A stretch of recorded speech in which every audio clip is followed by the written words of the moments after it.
You're listening to Brain Lenses, a show about how we perceive the world, ourselves, and each other. I'm Colin Wright.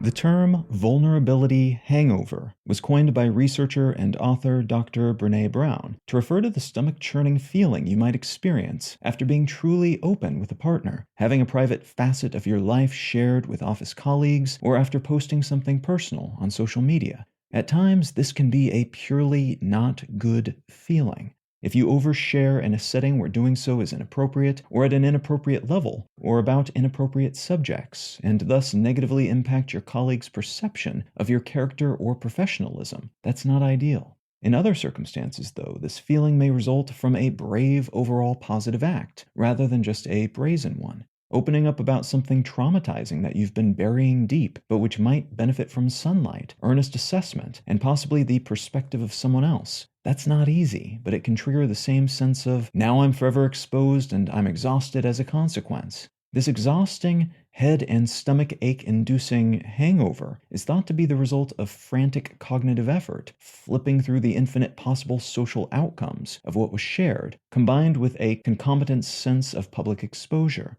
That latter effect is similar to what folks experience when engaging in public speaking, an at times overwhelming sense of anxiety and hypervigilance related to concerns about one's social status, identity, self-perceived and other-perceived, and the possibility of failing in some imagined, possibly spectacular and permanent way.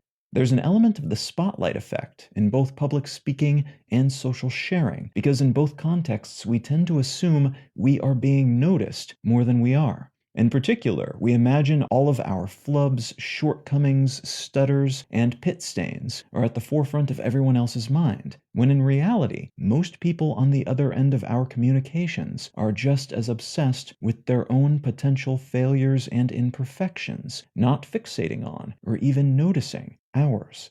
Virtual communications can amplify this feeling because of the limited or flawed data we receive from the folks on the other end of our divulgences, caused by emotionless, text-focused dialogue, jittery or chest-up webcam body language, and misinterpreted emoji, among other issues. The hangover feeling, sometimes associated with this kind of exposure, is thought to be connected to the energy drain our brains experience while working through a perceptually stressful, threat-laden scenario, alongside the fight, flight, or freeze response our sympathetic nervous system triggers when we work through our biological "is this a threat, what should I do" checklist. This process floods our bodies with hormones and neurotransmitters that, in aggregate, activate a stress response that can be beneficial when we have to survive a dangerous situation, but which is less ideal when we are riled up from sharing something personal on Instagram or divulging a secret to a spouse.